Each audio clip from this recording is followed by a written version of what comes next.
Weston, also known as Wallow. Today I'm going to be talking about something a little more serious.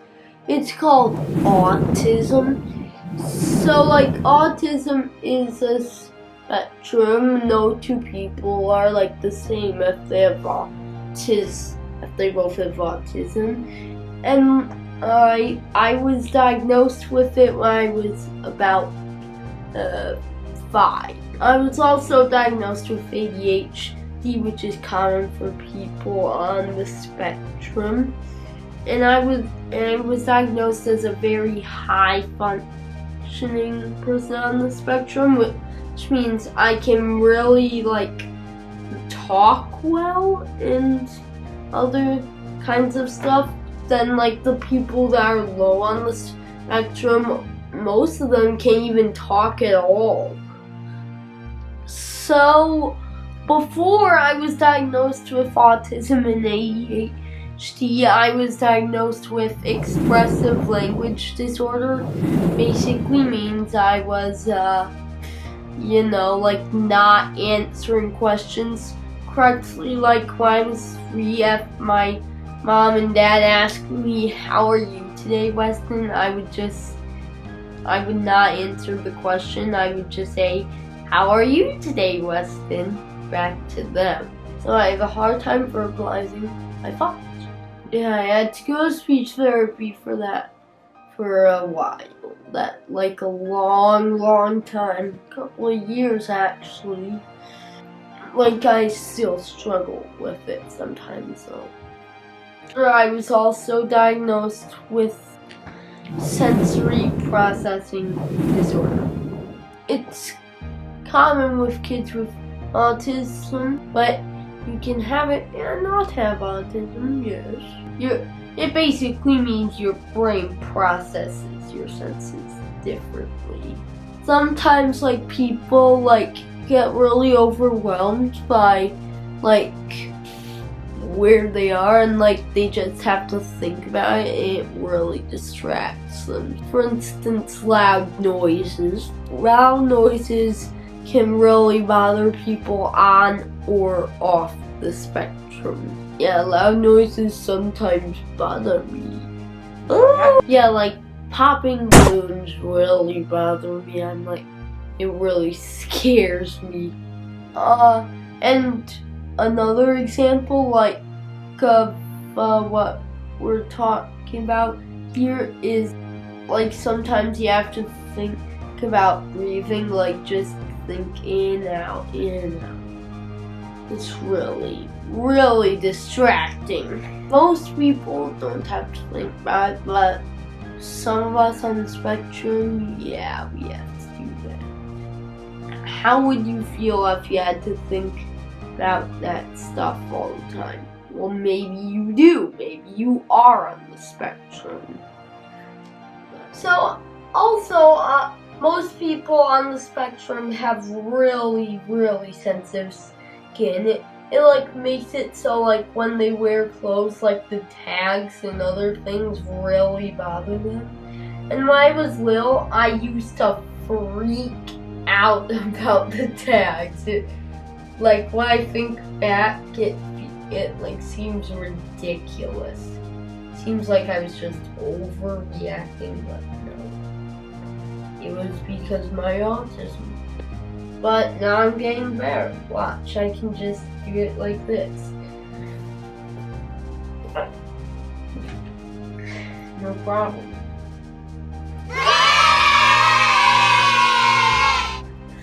And also, I don't like things that are on my skin, skin tattoos, face paint, because one Halloween I was the Mad Hatter, and when the face paint got all crusted up, it really started to get to me. It was bothering me crazy.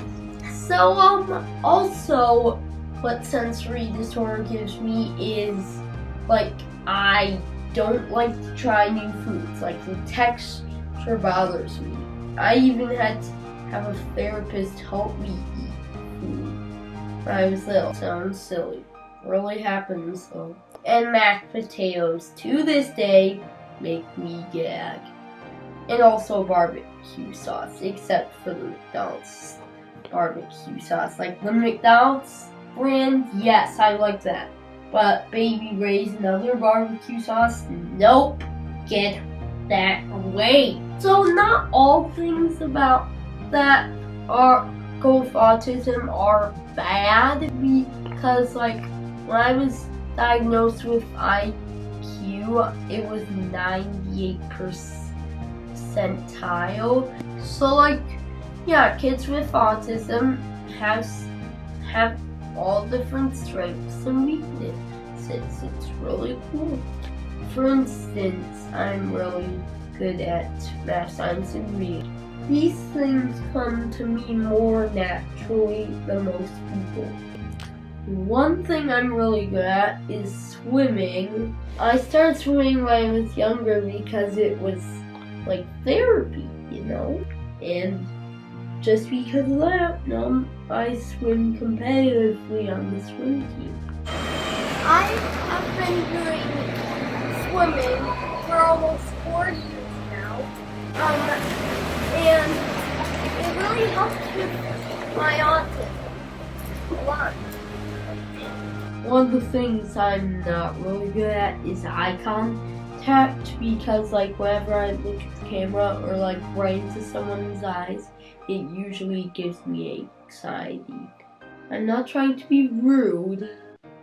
It's how my mind is. That's all. And a lot of people with autism have that kind of stuff, like problems with eye contact. So, like, and I really get sometimes like what one of my therapists calls rock brain, like means I really like get fixated on things, which like means that I really don't like things changing, like rules and stuff, that it's also considered as seeing things in black and white. And like, there's no way I can change that. There's no way I can get rid of autism. It's a thing I'm gonna have for life. And so also people with autism really get bullied a lot, because like bullies think we're just like different, and we only think differently. It's just the way we are, and we have feelings too, because like when I don't get invited to a birthday party, it kind of makes me upset, because I'm like thinking, why didn't my friend invite me? He knows about me. Like, I just want to be included, you know? I just want to be a good friend, and we want to be a good friend to you if you're listening. So, any bullies out there that are watching this, I've hoped you learned a lesson. So, stop bullying! It's not nice. It's not at all. Just get to know someone first. I mean, come on. So everybody on the spectrum and off the spectrum really have their flaws, and sometimes if you talk differently, some people just won't hang out with you anymore. It's not cool with us. None of us like this. How we've been treated in the past, it just really, you just don't like it. So, I have a challenge for you. The challenge is, like, be a friend to someone, get to know them, stand up for them if they're, like, getting bullied. Like, say to the bully, like, hey, stop that.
So, we're a month away from Autism Awareness Month, which is April. Just spread autism awareness by sharing this video. It's a really good thing. I'm Weston, I have autism, and this is me.